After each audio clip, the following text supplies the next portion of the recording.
우리 함께 하나님의 말씀 마가복음 4장 23절에서 25절에 있는 말씀을 함께 보도록 하겠습니다. 들을 귀 있는 자는 들으라. 또 이르시되 너희가 무엇을 듣는가 스스로 삼가라. 너희의 헤아리는 그 헤아림으로 너희가 헤아림을 받을 것이며 더 받으리니 있는 자는 받을 것이요 없는 자는 그 있는 것까지도 빼앗기리라. 아멘.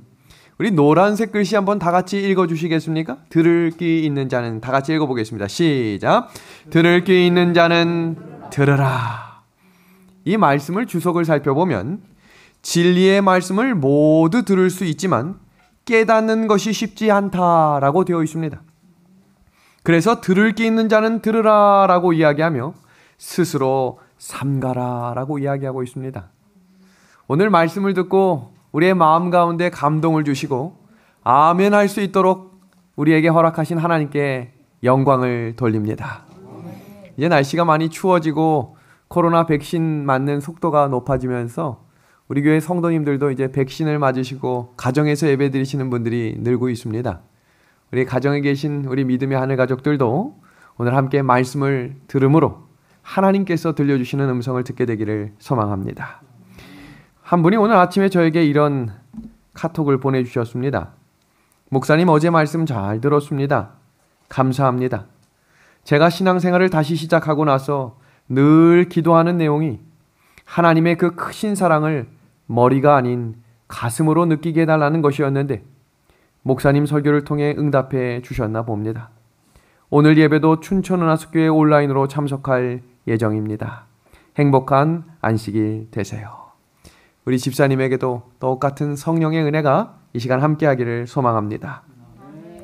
우리 예수님은 지금 어디 계실까요? 하늘에 계십니다.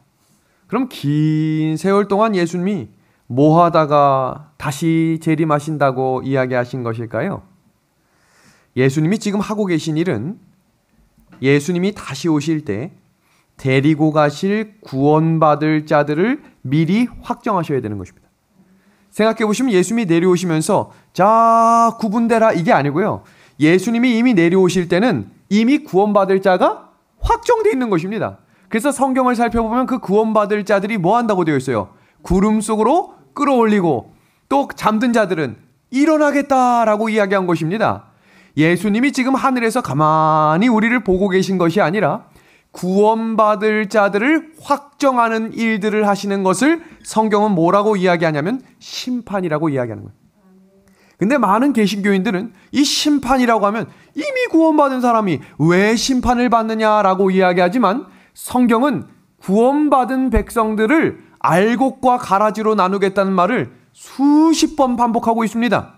그 말은 세상과 교회를 구분하는 것이 아니라 하나님의 백성들 가운데 이미 의롭다고 여김을 받은 백성들도 그들의 삶의 태도와 예수님과 동행하는 믿음의 발걸음에 따라 확정짓는 구분된 일들이 시작되겠다라는 것입니다.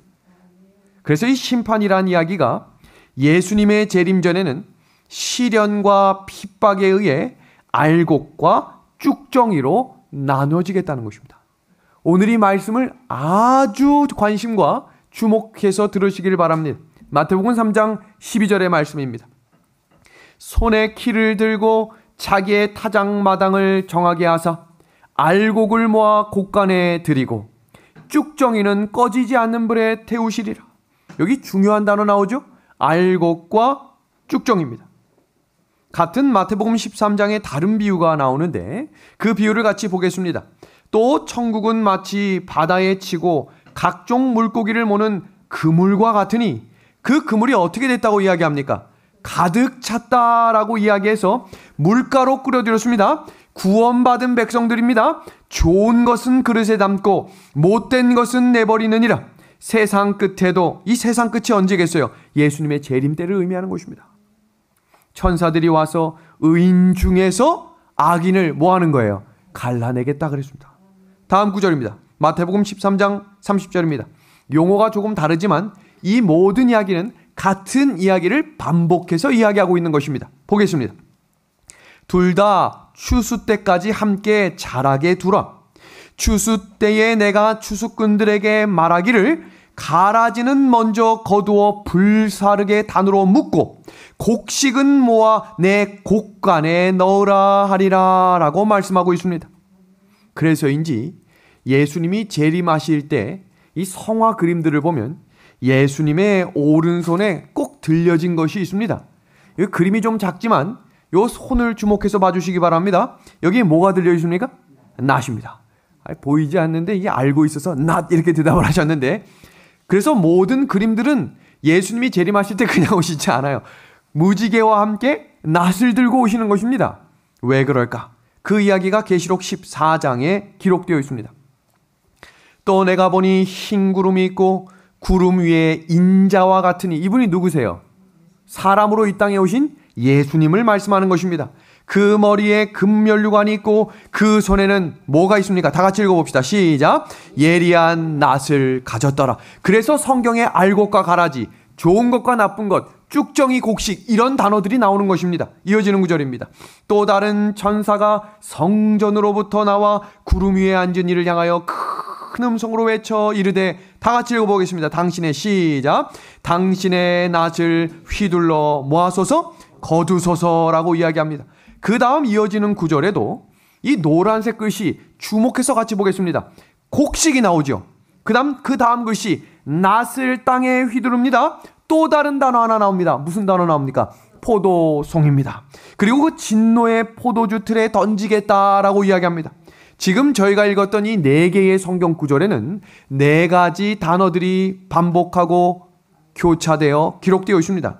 첫 번째, 알곡과 가라지. 이 말은 두 부류로 나눠지는데, 교회 안에 재림을 기다리는 백성들 가운데 두 부류로 나눠지는 것을 말하는 것입니다.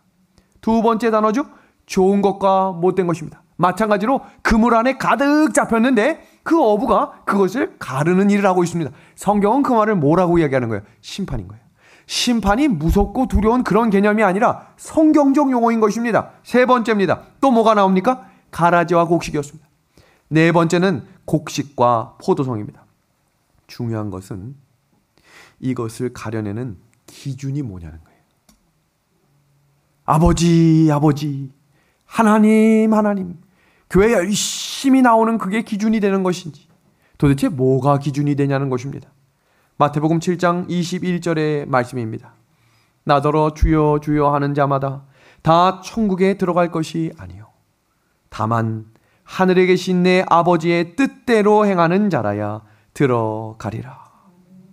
그리고 이어지는 말씀 22절과 23절에 너무너무 중요한 말씀이 3번 반복해서 기록되어 있습니다. 그 말씀을 보겠습니다. 그날에, 예수님의 재림 때겠죠. 많은 사람이 나더러 이르되 주여 주여 우리가 주의 이름으로 선지자 노릇하며 주의 이름으로 귀신을 쫓아내며 주의 이름으로 많은 권능을 행하지 아니하였나이까, 일을 했단 말이에요. 교회 와서 열심히 봉사하고 헌신하고 어린이 교사도 하고 열심히 헌금 수합도 하고 했다는 거예요. 누구 이름으로? 주의 이름으로 말입니다. 그런데 이어지는 말씀은 우리에게 충격을 줍니다. 이어지는 말씀입니다. 그때에 내가 그들에게 밝히 말하되 내가 너희를 도무지 알지 못하니 불법을 행하는 자들아 내게서 뭐라고 이야기합니까? 떠나가라 그럽니다. 이것이 중요합니다. 이것이 중요해요. 하나님의 말씀 안에 거한다고 말하고 교회 생활 아무리 열심히 하고 주의 이름으로 예수님 기도 100번을 해도 뭐하면? 불법하는 자가 되면 하나님이 뭐 하겠다 그랬어요? 내가 너를 모르겠다 그랬어요. 성경에 이 불법하는 자를 대표하는 인물을 지칭하는 구절이 데살로니가후서에 기록되어 있습니다. 2장 3절에서 4절을 좀 보겠습니다. 여기 보시면 제가 이 노란색 글씨로 박스 친 이 내용들이 성경에서 내가 너를 모른다라고 말하는 대표적인 인물입니다. 보겠습니다. 누가 어떻게 하여도 너희가 미혹되지 말라. 먼저 배교하는 일이 있고, 성경을 읽을 때는요 절대 보고 싶은 단어만 보시면 안 돼요. 그 단어에 나오는 연결 구절들이 너무너무 중요합니다. 보시면 사람들은 이 성경절을 읽을 때 뭐만 강조하냐면 불법, 멸망 이 단어를 강조하는데 이 단어와 함께 나오는 단어가 뭐냐면 미혹되지 말라. 그리고 배교하는 일이 있겠다는 거예요. 누가? 불법을 하는 이 사람이, 멸망의 아들이라고 하는 사람이 너희를 미혹할 것이고 너희가 배교할 수 있는 자리에 서겠다 이 말입니다. 이어지는 구절입니다. 그날이 이르지 아니하리니 저는 대적하는 자라. 여기 너무 중요한 말씀 나왔습니다. 보겠습니다. 불법의 사람과 멸망의 아들이 나타나기 전에는 예수님이 재림하지 않겠다는 거예요. 그러니까 예수님의 재림 직전에 있을 일이 뭐냐면 불법의 사람과 멸망의 사람이 배교하고 미혹하는 일이 강하게 일어나겠다는 겁니다. 그 다음 구절입니다. 범사에 일컫는 하나님이나 숭배함을 받는 자 위에 뛰어나 자존하여 하나님 성전에 앉아 자기를 보여 누구라 하겠대요? 하나님이라 하겠대요. 너무나 명확하죠. 자기를 일컬어 하나님이라고 말할 것이고 불법과 멸망과 하나님을 대적하며 그들을 미혹하는 일들이 많이 일어날 것인데 이 일은 반드시 일어난다 이 말이에요. 그날이 임하기 바로 전의 말입니다. 이것은 배도가 있는 깊은 늪에서 하나님의 법을 바꾸고 인간을 마음대로 좌지우지했던 종교 암흑 시대 때도 있었던 일이라는 사실입니다. 그러니까 이것은 없었던 일이 갑자기 일어나는 것이 아니라 예전에 됐던 일들이 반복되는데 전보다 더 큰 미혹과 배교가 일어나겠다는 것입니다. 종교 암흑 시대 때 변질된 교리들을 잠시 소개하겠습니다. 죽은 자를 위해 기도하는 일들이 변질되어 일어났습니다. 두 번째는 364년에 안식일을 토요일에서 일요일로 변경하는 일들을 불법을 행하는 자들이 일으켰습니다. 세 번째는 375년에 성인과 천사를 숭배하는 풍습을 만들었습니다. 하나님만 경배받아야 돼요. 예배, 월십은 피조물과 창조주와의 관계인데 오늘날 많은 종교들은 피조물과 피조물을 섬기는 일들로 변질시켜버렸습니다. 네 번째입니다. 394년에 미사 제도가 시작되고 이제는 사람을 숭배하는 성모 마리아 숭배를 일으켰습니다. 500년에는 사제들이 보통 사람과 구별되는 복장을 착용하게 됐습니다. 여섯 번째, 539년에는 연옥설을 만들어 영혼 불멸설이 만들어진 것입니다. 다음입니다. 여덟 번째는 성모 마리아에게 기도합니다. 우리가 원래 누구의 이름으로 기도하게 돼 있어요? 예수님. 이제 이름 자체를 바꿔버린 것입니다. 다음입니다. 607년에는 보니파스 3세를 교황으로 세우고 709년에는 교황의 발에 입을 맞추는 제도를 도입합니다. 850년엔 성수를 사용하기 시작하고 995년에 죽은 성인을 성인록에 모십니다. 998년엔 금요일 및 고난주간에 금식을 시작하므로 1184년에는 종교재판, 종교라는 이름으로 사람을 죽이는 것입니다. 다음입니다. 1190년에는 면죄부를 판매합니다. 돈을 받고 죄를 용서해 주는 것입니다. 1215년에 화채설, 1120년에 성체 숭배, 1229년에 평신도 성경 사용을 금지. 이게 다 종교 암흑 시대에 계속해서 일어났던 일들을 말씀드리는 것입니다. 1508년 아베 마리아 기도를 공인하고 1513년 영혼 불멸설을 교리로 확정짓습니다. 그 대표 주자가 칼빈이라고 하는 종교학자였습니다. 1534년 제수이트 교단이 설립됩니다. 종교 암흑 시대에 이렇게 변질된 교리들을 통해 많은 사람들을 죽이고 죽였던 그때 그 교황의 권세가 긴 세월 동안 최상권을 잡고 있는 동안 이 세상은 암흑으로 덮여 있었지만 진리의 빛이 완전히 소멸될 것은 아니었다. 어느 시대든지 하나님의 증인들, 곧 그리스도께서 하나님과 사람 사이의 유일한 중보자이심을 확실히 믿고 성경을 인생의 유일한 지침으로 삼고 제7일 안식일을 거룩히 구별하여 지키는 증인들이 있었다. 이어지는 구절입니다. 그들은 성경을 신앙의 유일한 표준으로 생각하고 성경에 있는 진리의 대부분을 고수했다. 그들은 하나님의 율법의 불변성을 믿고 10계명 중에 넷째 계명 안식일을 지켰다. 이러한 믿음과 생활을 유지해온 교회들이 중앙아프리카와 아시아의 아르메니아 족속들 사이에도 있었다. 교황의 권세에 저항한 자들 중에 왈덴스인들이 있었다. 이들이 알프스 산맥이나 긴 산으로 도망가 하나님의 신앙을 천여 년 시간 동안 진리의 횃불을 들고 전진했던 것입니다. 코로나가 터진 이후에 로마 교황청에서 끊임없이 반복하고 대담화문으로 발표하는 그 서두 문장의 이야기를 제가 좀 번역해서 좀 소개하겠습니다. 여기 보십시오. 본인을 지칭해서 성부께서 전 세계적인 전염병으로 사랑하는 사람들을 잃는 사람들에게 말씀하셨습니다. 내가 마지막으로 한 일은 그들에게 무언가를 말해주는 것입니다.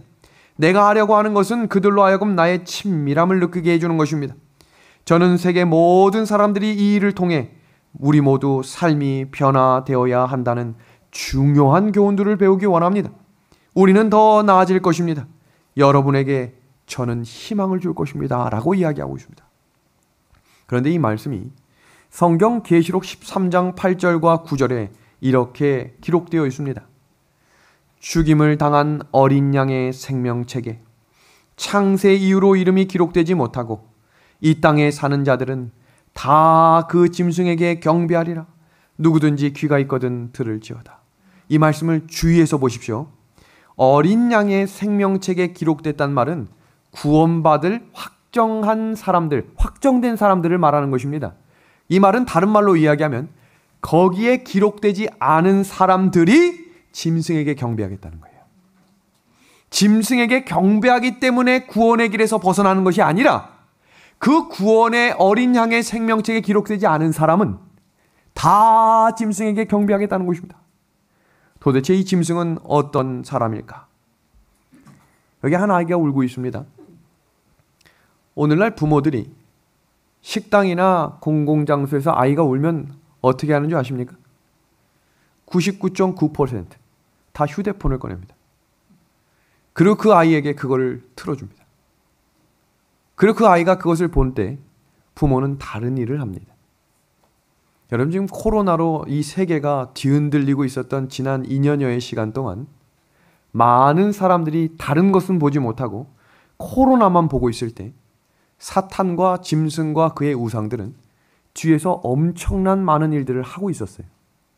근데 우리는 눈앞에 있는 스마트폰 보느라고 주변에 무슨 일이 일어나는지 아무것도 모르고, 제가 깜짝 놀란 것은 이 꼬마 아이 손에서 스마트폰이 걸어갈 때, 유모차에 있을 때, 뭐 아무데나 할 것이, 화장실에 앉아서 다 그것만 보는 것입니다.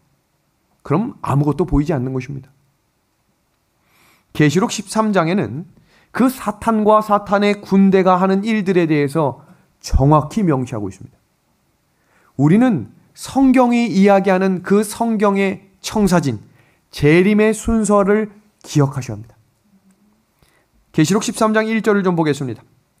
내가 보니 바다에서 한 짐승이 나오는데, 성경에서 나오는 짐승은 왕권이나 국가를 의미합니다.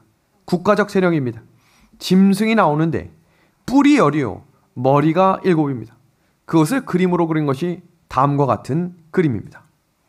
그럼 이 첫째 짐승에 대해서 우리가 배우고 두 번째 또 다른 짐승 하나가 올라오는데, 그 짐승은 다음과 같습니다.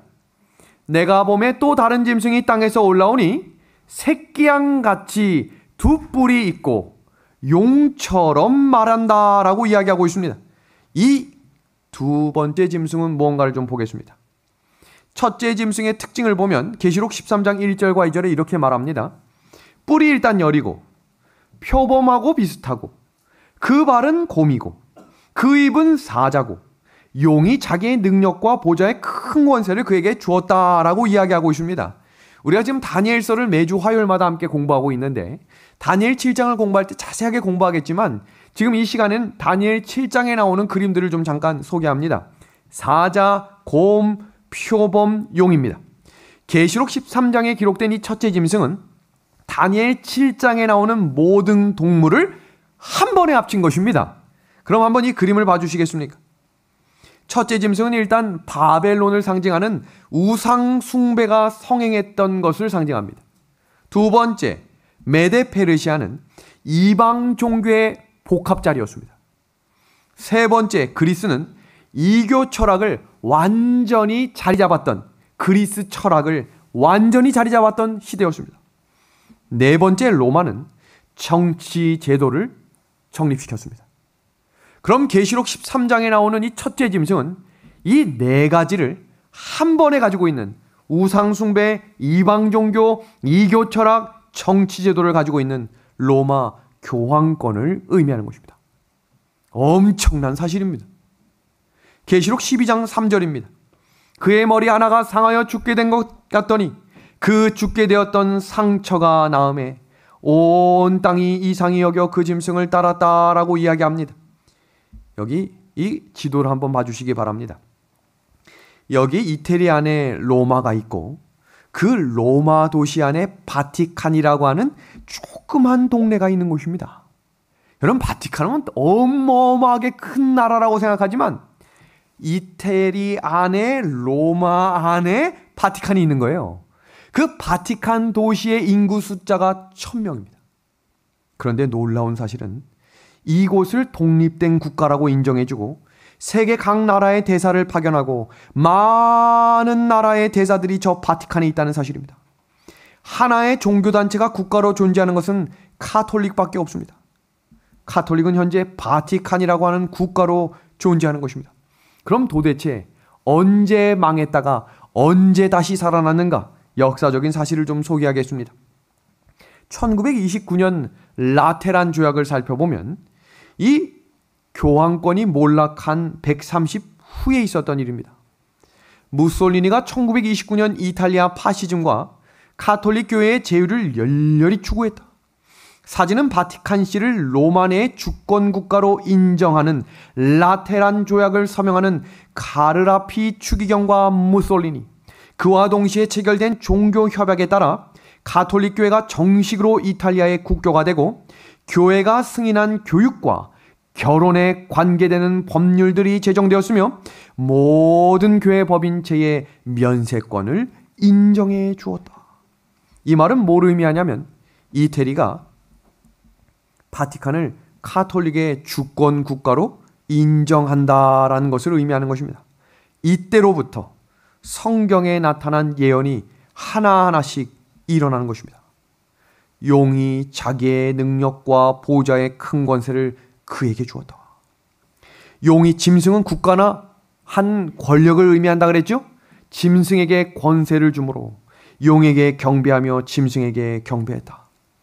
지금 보시는 이 사진은 2015년 9월 프란치스코 교황이 쿠바를 방문한 사실입니다. 쿠바가 어떤 나라인가? 미국과 적대 국가로 미국이 어떠한 무역과 어떠한 정치 세력을 이용해서도 화합과 단합이 안 되는 것입니다. 그런데 도대체 어떤 일로 이 나라가 완전히 화해가 일어났냐면 교황의 방문입니다. 얼마나 특별한 일입니까?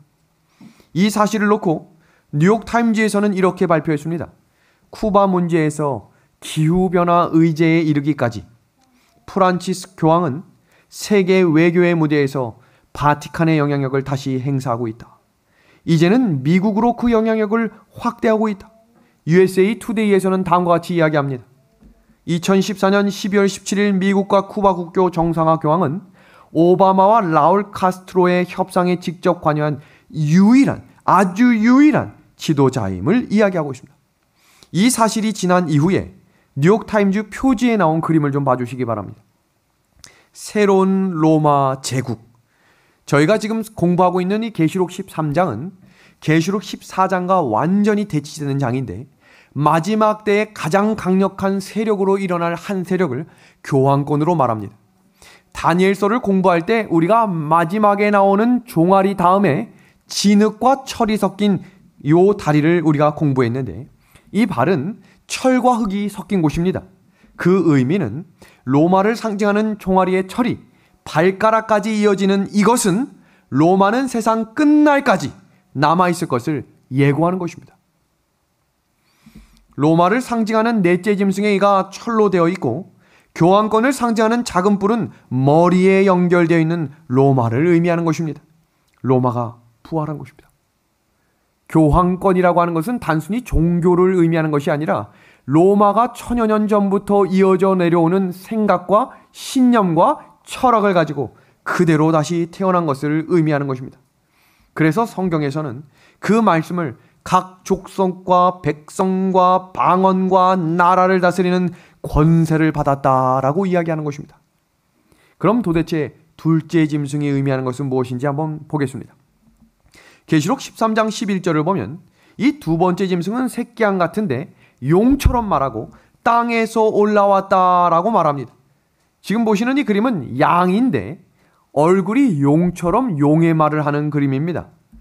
유럽의 종교 박해를 피해 이주한 청교도들에 의해 세워진 미국이 마침내 변질되어 사탄의 일을 하게 될 것을 이야기합니다. 계시록 13장 12절입니다. 저가 먼저 나온 짐승 곧 모든 권세를 그 앞에서 행하고 땅과 땅에 거하는 자들로 처음 짐승에게 경배하니 곧 죽게 되었던 상처가 나은지라 라고 이야기합니다. 1992년 2월 24일 당시 교황 요한 바오로 2세와 미국 대통령 레이건이 바티칸 교황청에서 극비리에 만나 거룩한 동맹을 맺은 후에 협력을 추구합니다.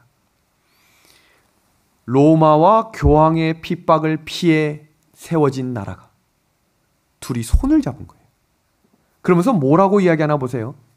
양국이 친밀하지 않아도 소련을 의미합니다. 적이 같으면 동맹국이 될 수 있다라는 것입니다. 이 교황권과 미국이 함께 연합해서 앞으로 어떤 일을 일으킬 것인가, 그 내용을 잠깐 공부합니다. 계시록 13장 14절입니다. 땅에 거하는 자들에게 이르기를 칼에 상하였다가 살아난 짐승을 위하여 뭘 만들라 되었습니까? 우상입니다. 성경에서 이야기하는 이 우상은 에이콘이라고 하는 원어로 비슷하고 형상, 이미지를 말합니다. 근데 뭘 만들라라고 했어요? 짐승의 우상을 만들어라 라고 이야기했습니다. 짐승, 교황권과 동일한 목적을 가지고 활동하는 조직체를 말하는 것입니다. 중세 시대에는 타락한 기독교에 로마의 정치력이 합해져서 세워진 교회가 카톨릭 교회입니다. 그럼 종말 시대에는 타락한 개신교에 미국의 정치력이 합쳐져서 나오는 세력이 배도한 개신교 단체가 되는 것입니다. 지금 이 카톨릭 교회를 짐승이라고 이야기하고 배도한 개신교 단체를 짐승의 우상이라고 이야기하는 것입니다. 그래서 이것을 합쳐서 성경은 바벨론이라고 말하는 것입니다. 이 내용이 매우 어려운 것 같지만 이것들이 무엇보다 중요하냐면 지금 일어나는 징조들, 불이 나고 있어요. 지금 뭐 바다가 올라오고 있어요. 이런 것보다 눈에 보이지 않는 뒤에서 일하는 세력에 대한 성경의 역사를 이해하셔야 합니다. 이것을 이렇게 설명합니다. 미국 내 유력한 개신교 단체들이 세력을 모아 국가적 정치에 관여하고 있습니다. 이게 얼마나 강력하냐면 미국의 대통령을 떨어뜨리기도 하고 올리기도 하는 세력이 개신교 단체가 되었습니다. 두 번째입니다. 강신술이 성행하여 수많은 사람들이 사탄에게 미혹되고 있으며 앞으로 더욱 심화될 것입니다. 우리가 다음 주에 살펴볼 이야기지만 이제 WCC, 이 종교연합운동에 대해서도 우리는 명확히 눈을 떠야 합니다. 이 구절 보겠습니다. 전 세계의 개신교를 하나로 연합시키는 일에 주력할 것이며 그것이 완성되면 개신교와 천주교가 연합하여 하나가 될 것이다. 미국과 이 카톨릭은 절대로 하나가 될 수 없는 것이지만 뭐가 같으면요? 적이 같으면 하나가 될 수 있어요. 마지막 때에도 다 하나로 모일 것입니다. 그리고 싸움이 일어난다 이 말입니다. 마지막 신호라고 하는 책을 한번 같이 공부해 봅니다. 그들은 예수회를 지칭합니다. 지금 막강한 권력, 세계적인 조직망, 정밀한 정보, 막대한 금력을 가지고 마치 첩보기관을 방불케 하는 치밀한 전략을 사용하여 프로테스탄트 교회들을 장악하고 세계의 종교들을 카톨릭 안에 묶는 일을 줄기차게 진행하고 있다. 다음입니다. 네 번째입니다. 기독교가 통일되면 그 다음에 교황을 중심으로 세계의 각 종교들을 하나로 연합시켜 종교 통합을 이룹니다. 그럼 도대체 이 종교 통합을 왜 이루는가? 왜 이루는가? 그걸 보겠습니다. 그 모든 종교의 수장으로 교황을 경배하도록 할 것이고 그 경배를 천주교 계명에 명시된 일요일로 할 것입니다. 지금 저희가 짐승과 짐승의 우상을 공부했죠. 그럼 이미지 비슷하다라고 이야기했습니다. 지금 보시는 이 그림이 바로 백악관입니다. 아주 교황권의 카톨릭 그 주문과 완전히 일치되는 이 이미지.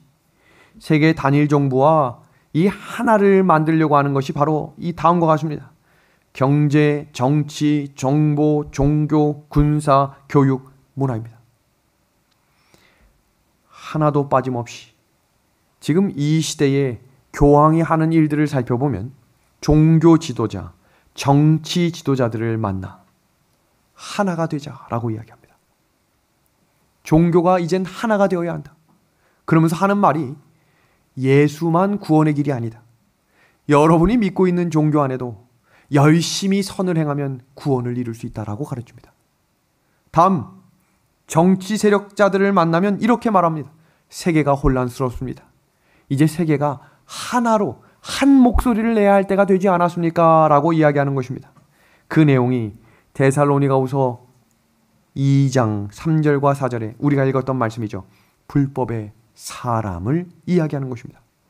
그럼 교황권이 최고의 권위로 생각하는 것이 무엇인가를 주목해 보시길 바랍니다. 사탄은 교황권을 통해 안식일을 폐하고 그것을 일요일로 대체하고 교황권은 하나님의 십계명을 변경시킨 것을 최고 권위의 상징으로 생각한다. 이 글을 좀 봐주시기 바랍니다. 교황은 때를 변개하고 법을 폐기하고 모든 것을 심지어 그리스도의 교훈까지 삭제할 뭐가 있다고 되어 있어요? 권세가 있다. 대단한 권세를 가졌다라고 이야기합니다. 로마 가톨릭 신문에 다음과 같은 기사문이 났습니다. 교회는 성경 위에 있다. 그리고 안식일 준수를 토요일에서 일요일로 옮긴 것이 그 사실에 대한 확고한 증거이다. 신부들이 읽는 신부 서한집에 다음과 같은 글이 명시되어 있습니다. 성경은 안식일을 기억하여 거룩히 지키라고 말한다. 그러나 천주교회는 말한다. 아니다. 나는 나의 신성한 권위로 안식일을 폐하며 주일의 첫날을 거룩하게 지킬 것을 명한다. 보라, 전 문명 세계가 거룩한 천주교의 명령을 공손히 굴복하여 복종한다.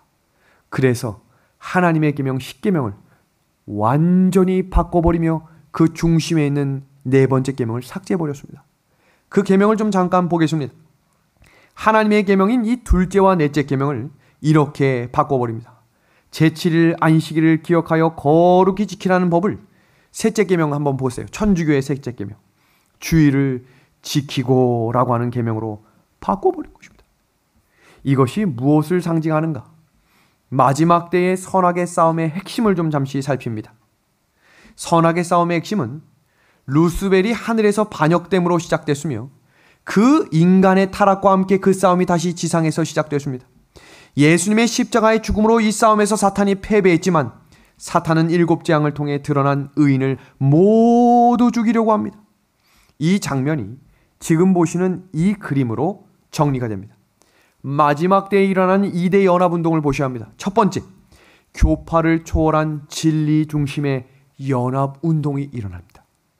두 번째는 진리를 초월한, 진리랑 상관없는 한 교회 중심의 연합운동이 일어날 것입니다. 여기 중요한 특징은 두 가지인데 하나는 진리 중심, 또 하나는 무슨 중심입니까? 교회 중심입니다. 성경계시록 12장 17절은 이 내용을 이렇게 정리합니다. 용이 여자에게 분노하여 돌아가서 그 여자의 남은 자손 곧 하나님의 계명을 지키며 예수의 증거를 가진 자들과 더불어 싸우려고 바다 모래 위에 섰더라라고 이야기합니다. 그래서 교파를 초월한 진리 중심의 연합운동은 안식일이 될 것이고 진리를 초월한 교회 중심의 운동은 일요일이 될 것입니다. 지금부터 5분 동안 설교하는 이 내용이 오늘 설교의 내용 중에 가장 중요한 말씀입니다. 이 성경에 이야기하는 이 남은 자손과 영적 바벨론의 대치가 일어날 것입니다. 그럼 제가 한번 질문해 보겠습니다. 남은 자손 중에도 쭉정이가 있을까요? 네, 있을 것입니다. 그럼 영적 바벨론에도 하나님의 남은 알곡들이 있을까요? 있을 것입니다. 그럼 여기서 중요한 질문 한번 해보겠습니다. 이 교회 안에 알곡이 많을까요? 쭉정이가 많을까요? 속으로만 대답하세요. 성경 역사 사실을 살펴보면 노아의 때도 교회 안에 쭉정이들이 많았습니다. 소돔과 고모라 때에도 쭉정이가 더 많았습니다. 종교 개혁운동 시대에도 교회 안에 쭉정이가 많아집니다. 자, 그러면 남은 자손에 있는 이 쭉정이와 영적 바벨론의 안에 있는 이 알곡들을 살펴보겠습니다. 영감의 글입니다. 아주 주목해서 봐주시기 바랍니다. 교회와 국가의 지도자들은 모든 계층의 사람들로 하여금 일요일을 존중하게 하고자 매수하고 설득하고 강요하기 위하여 연합할 것이다. 그들은 신적 권위의 부족을 압제적 법령으로 보충할 것이다. 정치적 부패는 정의를 사랑하는 마음과 진리를 존중하는 마음을 소멸시키고 있다.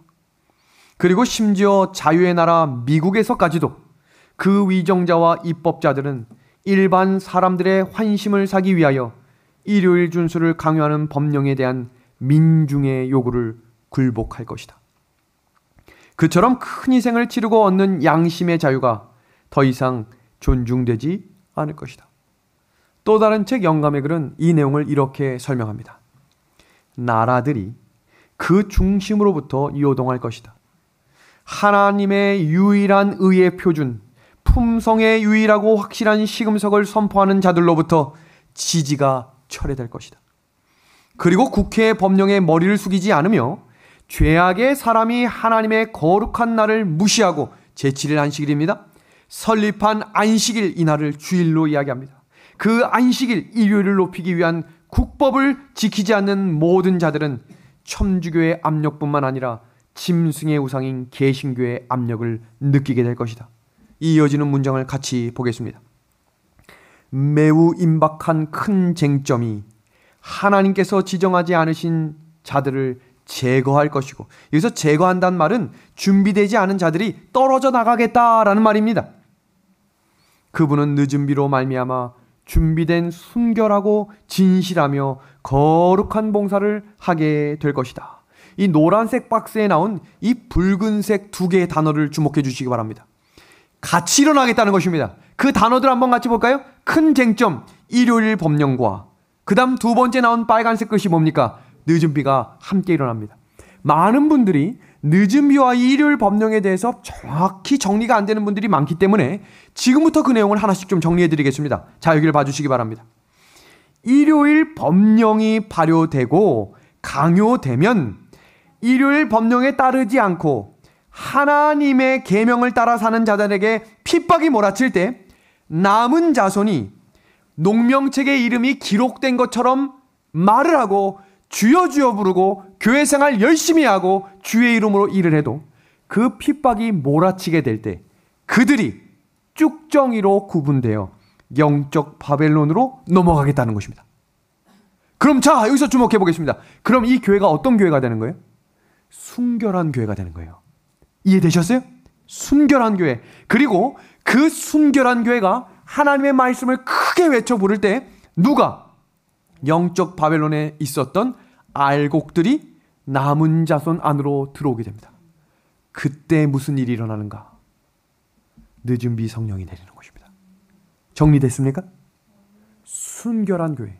그럼 지금 우리 교회에도 지금 다른 교파에 있지만 진리의 말씀대로 걸어 들어온 분은 특권을 받은 분입니다. 왜 그럴까요? 그 복음을 전할 수 있는 기회가 있는 것입니다.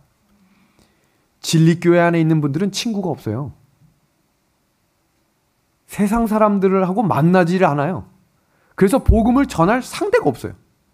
그런데 지금 오신 분들은 다 복음을 전할 수 있는 분들입니다. 그분들의 입을 통해 하나님이 일하실 줄로 믿습니다. 그래서 이 일요일 법령과 늦은 비 이 성령의 역사가 일어나고 순결한 교회와 완전히 바벨론으로 나뉘어지게 되면 그때 드디어 계시록 22장 11절에 있는 말씀이 성취되는 것입니다. 보겠습니다. 불의를 하는 자는 그대로 불의를 하고 더러운 자는 그대로 더럽고 의로운 자는 그대로 의를 행하고 거룩한 자는 그대로 거룩하게 되리라. 그때 완전한 핍박이 몰려닥칩니다. 그걸 7장이라 부르는 거예요. 이 순서를 이제 잘 기억하셔야 합니다. 도대체 늦은 비 성령이 언제 오고 도대체 일요일 법령이 언제 오나 이 순서대로 일어날 것입니다. 영감의 글을 좀 보겠습니다. 바벨론을 구성하고 있는 교회들 내에 존재하는 영적 암흑과 하나님께로부터 분리에도 불구하고 그들의 단체 안에는 참된 그리스도인들이 큰 무리가 여전히 남아있다. 그들 중에는 이 시대를 위한 특별한 기별을 아직 깨닫지 못한 사람들이 많이 있다. 또한 많은 사람은 그들의 현 상태에 만족하지 아니하고 더욱 밝은 빛을 갈망하고 있다. 지난주에도 제가 장로교회 한 가족과 함께 성경 공부를 하면서 느낀 것은 본인처럼 성경에 대해 갈급한 분들이 많이 있다는 것입니다. 제가 지난 수요일에 새벽 기도가 마치고 한 통의 전화가 미국에서 왔습니다. 그러니까 미국에 계신 분도 새벽 기도를 같이 하고 계세요. 근데 제가 깜짝 놀란 말은, 목사님, 저는 미국에 있는 침례교회 교인입니다. 근데 우리 침례교회 교인 중에 목사님 말씀을 듣고 있는 그룹이 있는데 17명이랍니다. 17명. 대단한 은혜가 시작된 곳입니다. 진리를 따라 순종하고자 하는 백성들이 말씀을 듣고 깨어나고 있습니다. 먼저 진리를 알고 있는 하늘의 백성들이시여, 깨어나십시오. 하나님의 뜻대로 살아가는 이 진리가 얼마나 행복하고 참된 특권인지를 우리의 걸음을 통해 증거하는 믿음의 하늘 가족들이 되기를 우리 예수님의 이름으로 간절히 소망합니다. 그래서 이 알곡과 쭉정이가 가려지려면 심판이 필요한 거예요. 도대체 장로교회, 개신교회, 침례교회 여러 속에 무슨 심판이 필요하냐 이야기하지만 예수님이 다시 오는 그때는 이미 구원받을 자들이 구름 속으로 끌어올리는 은혜의 시기가 끝난답니다. 지금을 은혜의 시기라고 부르는 이유는 여전히 구원의 길이 열려 있어 말씀대로 순종하며 따라가는 백성들을 하나님이 구원코자 일하고 계심을 기억하셔야 합니다. 근데 이때 사탄이 하는 일이 있어요. 사탄 마귀는 고소랍니다. 재판이 일어나려면 고소를 해야 돼요. 근데 이 고소의 역할을 누가 하냐면 사탄이 합니다. 하나님, 저 사람 구원받았다고 이야기하셨죠? 저 사람 은밀하게 짓는 죄 제가 다 알고 있습니다. 하나님밖에 모르는 그 죄 빨리 드러내겠습니다. 그럼 그때 하늘의 재판이 일어나는 것입니다. 스가랴 3장 1절을 보겠습니다. 대제사장 여호수아는 여호와의 천사 앞에 섰고 사탄은 그의 오른쪽에 서서 그를 대적하는 것을 여호와께서 내게 보이시니라. 이 말씀을 쉬운 성경은 이렇게 이야기합니다. 사탄이 여호수아의 오른쪽에 서서 그를 뭐하고 있다라고 이야기합니까? 고소하고 있다. 이 재판은 끝날 수가 없어요. 고소하는 사람이 고소를 취하지 않으면 끝나지 않습니다. 그런데 예수님께서 그 오른편에 쓰셔서 우리를 위해 이렇게 변호하십니다. 계시록 19장 8절의 말씀입니다. 그에게 빛나고 깨끗한 세마포 옷을 입도록 허락하셨으니 이 세마포 옷은 성도들의 옳은 행실이로다. 여기 혼인 예복에 대해 성경은 그리스도께서 입혀주시는 옷이다라고 이야기합니다. 그 말씀을 성경 말씀에선 성도들의 옳은 행실이다라고 이야기했는데 또 다른 성경에서는 이 단어를 회개에 합당한 열매를 맺어야 한다라고 이야기합니다. 침례 요한이 독사의 자식들아 라고 이야기했던 이유 설명드렸죠. 뱀엔 귀가 없어요. 그러니까 귀가 없이 듣지 않는 사람은 독사가 되는 것입니다. 잡아서 죽이는 사람이 되겠다는 것입니다. 종교개혁 시대에도 초대교회 시대에도 하나님의 백성들을 잡아 죽였던 사람들은 교회 안에서 하나님을 믿는다고 큰소리쳤던 사람들이었습니다. 그 말씀을 우리가 어떻게 하면 흰옷을 입을 수 있을까? 그것은 십자가로 가는 길밖에 없다라고 성경은 이야기하고 있습니다. 영감의 글입니다. 흰옷을 입기 위해서는 말씀을 읽어야 하고 입고 있는 흰옷이 더럽혀지지 않기 위해서 말씀을 읽어야 합니다. 성경에서 옷을 입는다는 것은 정신과 사상을 입는 것입니다. 이제 아시겠죠? 옷을 입는다는 것은 내가 이 흰 옷을 어떻게 구해야 되나? 이 옷을 어떻게 빨아야 되나? 이것이 아니고 정신과 사상을 입는 것을 흰 예복을 입는다라고 이야기합니다. 그러므로 우리 붉은 글씨 다 같이 한번 읽어볼까요? 그리스도의 시작. 그리스도의 의의 옷을 입는다는 것은 그리스도의 정신과 마음을 입는다는 것입니다. 그래서 빌립보서 2장 5절은 이렇게 말씀합니다. 너희 안에 이 마음을 품으라. 곧 그리스도 예수의 마음이니. 마태복음에 그러셨어요. 나는 마음이 온유하고 겸손하다. 우리의 삶이 더 겸손해지고 우리의 삶이 더 온유해지는 삶이 될 수 있도록 오늘도 하나님께 무릎 꿇는 믿음의 자세를 가지게 되기를 간절히 소망합니다. 그리스도인의 신앙에서 가장 중요한 것은 예수님께서 주시는 예복을 입는 것입니다. 그 예복을 입는 사람들을 성경 계시록 12장에서 14장은 이렇게 말합니다. 남은 자손이다. 그 남은 자손들이 가지고 있는 특징들이 5가지가 있습니다. 그들은 하나님의 계명을 지킨다는 겁니다. 두 번째, 그들은 예수의 증거를 가지고 있다는 거예요. 그 예수의 증거는 나 요한이 본 것, 그게 뭡니까? 예언이거든요. 요한계시록과 다니엘서, 나아가서, 프로페트, 그건 뭡니까? 선지자의 글들이라고 표현되어 있습니다. 세 번째입니다. 그들은 인내하는 백성들입니다. 제가 아까 보여드렸던 표를 꼭 기억하십시오. 알곡과 쭉정이가 나뉘어진 그 순결한 교회에 세상에서 전에 없던 환난과 핍박이 밀려닥쳐올 때 인내하는 것입니다. 그것을 훈련하기 위해 지금도 때때로 우리의 삶에 인내할 수 있는 일들을 허락하심을 기억하게 되기를 소망합니다. 다음입니다. 14장 12절에는 그들은 예수의 믿음을 가지고 있겠다라고 이야기하고 있습니다. 그리고 마지막 5번째는 그들은 하나님의 특별한 기별인 새 천사의 기별을 선포할 것이라고 했습니다.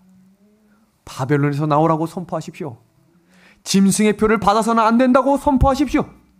하나님 창조주 하나님을 경배해야 한다고, 온전한 안식일을 하나님께 드려야 한다고 하나님을 향해 외치십시오. 제7일 안식일 예수 재림교인들의 특징입니다.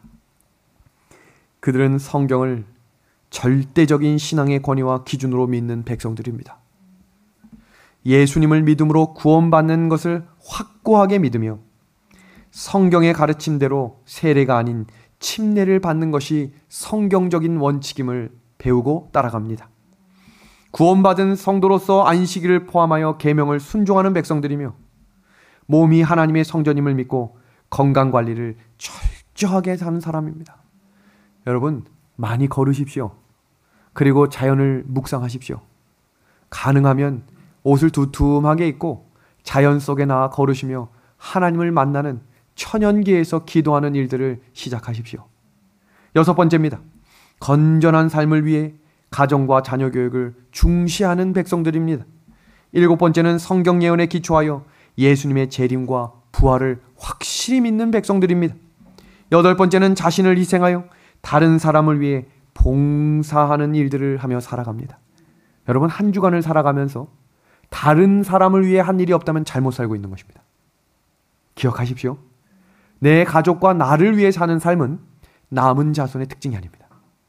반드시 남을 위해 보수를 받지 않고 순수하게 사랑을 나누는 일들을 하셔야 합니다. 다음 9번째입니다. 예수님의 품성을 닮아가는 성화로 경건을 연습하는 사람들입니다. 마지막 10번째는 세계의 모든 교회가 하나의 조직체로 복음을 전파하는 일을 하겠다는 것입니다. 기독교 신앙의 근거는 성경입니다. 간절한 심령으로 진리를 찾고자 계속 기도하면서 하나님의 인도하심을 바라는 사람들은 하나님께서 진리의 길로 인도해 주실 것입니다. 우리의 결심과 결정을 뒤로 미루면 반드시 사탄이 개입하며 며칠만 지나도 생각이 달라집니다. 성령께서 여러분의 마음에 깨달음을 주시고 감동할 때에 결단을 내리시길 바랍니다. 그리고 이미 성경 진리를 따라 신앙하시는 분들은 다시 한번 자신을 돌아보고 좀 더 하나님의 말씀을 철저히 그리고 순종하는 신앙의 새 출발이 이루어지기를 우리 예수님의 이름으로 소망합니다. 이 말씀을 확신하고 우리가 다음 시간에는 이 종교연합운동과 WCC가 지금 얼만큼 진행되어 있고 그것이 완성되는 순간 일요일 법령이 시작되는 것입니다. 그리고 사탄이 어떤 방식으로 마지막 때에 일을 하고 우리의 마음속을 어떻게 미혹하고 흔들지도 함께 공부하게 될 것입니다. 성경 말씀대로 따라 살아갈 수 있도록 먼저 성경을 읽으시고 성경대로 순종하며 그 길을 끝까지 따라가는 저와 우리 믿음의 하늘 가족들이 되기를 소망하며 오늘 안식일 말씀을 마치도록 하겠습니다.